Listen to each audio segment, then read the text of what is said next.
Testing 1 2 1 2. This is Amuthenu Petrus, well known as Jero Amuthenu. Well, my story here is this is a story that dated back when I was very young. Must have been maybe, I don't know, 85 or 89. I'm not really sure because I was really young. So this is just a few, let's say, collages of stories that I've heard or heard. Like my grandmother always tell us stories around the fire, every evening after dinner we'll sit and then we'll talk. She'll bring up stories of the war stories or how they were growing up as young, from their young age. So this story of mine is dating back in the war between Namibia and South Africa.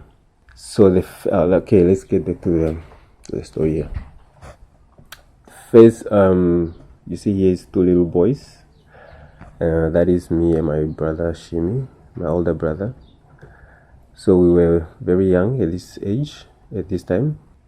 Every day after sunset, we were the only two boys born at that time. Boys were born first and the girls came later. So for us, we do everyday chores like pounding mahangus, working the field, going to collect wood, water, looking after goats and cattle. So our parents, maybe after 4 in the afternoon, they go to the cooker shops. That's where adults always spend their time. And for us, we were kids, we would we'll always cook before sunset. We'll cook dinner before sunset, and after that we'll also go to the cooker shops, just because we don't want to be alone in the house in the evening. So we go to the cooker shop and join the parents, but we are not drinking alcohol. We're just there waiting for them to do their whatever they do at the cooker shops.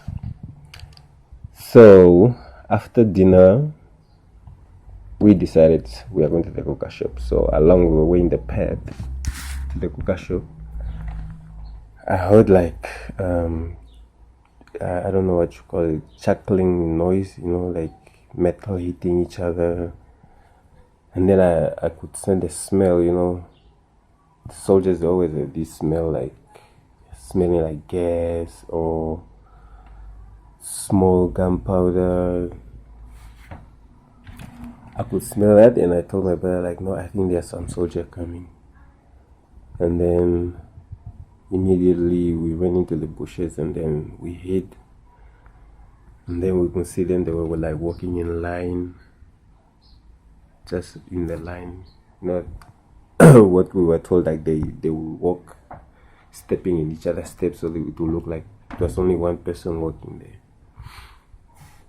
So we saw them and then we were so scared. We were like, no, those days you don't know what's gonna happen to you, because these guys were bad. But we also couldn't tell, was it the Namibian soldiers or was it South African? We couldn't tell because we don't know who's who.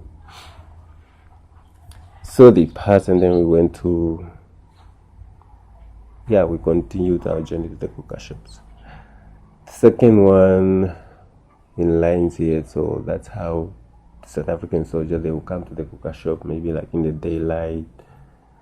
They'll be looking for the SWAPO soldiers. So if they didn't get their answers, people got beaten up, people got tortured. I remember my grandmother coming home crying. She was beaten with a very big stick, and then up until to the day she died, she was always walking, limping, and always have a hand on her back. I guess the pain never goes away. She's always feeling that. So, and then there's third one here. Will be their vehicle, which they always look scary. This big truck, and you are young, so young. You've never seen such a big truck like that, and it looks ugly and terrifying. And then the fourth one here would be, I heard of a story of one of my uncle who got buried alive. His head got buried in a hole, and then they filled it with sand while his head was still in the hole, and then they left. But he survived because immediately when they left, people rushed and then they pulled him out. And then the fourth one, you can see how people were being beaten. And then you can imagine sometimes you are being beaten by somebody of your color, a black person beating you, and then the white people are standing there looking at, just viewing, which I find it so stupid. And then the one at the bottom here, which will continue on the right hand, because I want it to look like a landscape, like a whole story from where I can remember and to some part of what I will hear my grandmother tell us the story. So the one here at the bottom would be, I remember they came at our house. There was some of my aunties, and then one of my aunties even have to pretend that she's dumb, just so maybe they won't bother that much. So they tried to grab my big brother Shimi. I don't know what they wanted to do with him. Maybe they wanted to go with him. Don't know what they were gonna do. Maybe to join them or something. We don't know.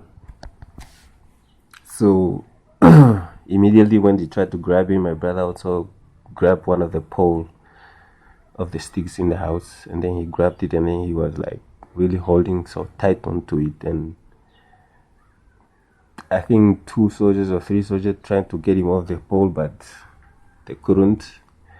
They tried slapping him. I remember even one of them taking lotion, trying to smear on his hands so maybe they can be slippery or something.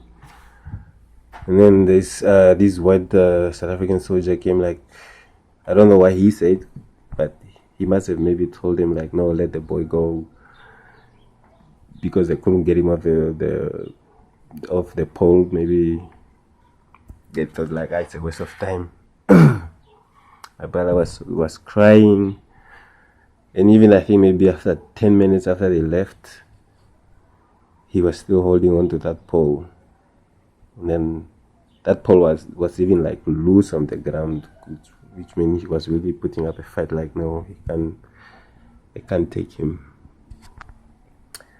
So yeah, like after they left, maybe after a day, we heard more of these trucks, roaming around, driving around, people, houses being burned, people being terrified. And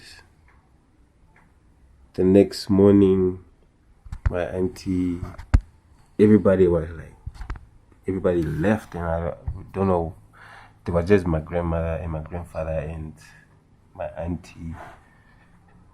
And my other auntie, we don't know, maybe they must have fled to Angola, or I don't know, or maybe back to their village, because they always just come to visit us. So yeah, my grandfather, early that morning, he went and then took his kettle out of the car, and then he went with them, because he also didn't want to be around, because if men were around, they get beaten or get killed. So the women have to remain with the kids. So my grandfather left. Then my grandmother told us to go hide among the goats until all the noise from the cars driving around left. It was quiet. So we heard gunshots, smokes, bomb being dropped, I guess. And then yeah, it went on for almost like a whole day, evening, and then on the third day, it got quiet. More soldiers started coming. That's when I think they started building the school, which I also put at the back here. So they set up tents there. There's always this routine that they will come and collect all the kids. We were terrified, we ran away. So maybe they were trying to gather us for injections. I don't know what injection was it. That's how also we got these marks on our. Is it the right hand or is it left? Yeah, this mark on the left. I don't know. I didn't really search what that marks for, but I think it was for injection for something. Yeah, and so far that's how my story goes. Just something from back in the days when we were growing up, those time of the war. Yeah, thank you. And yeah, that's it. Thank you.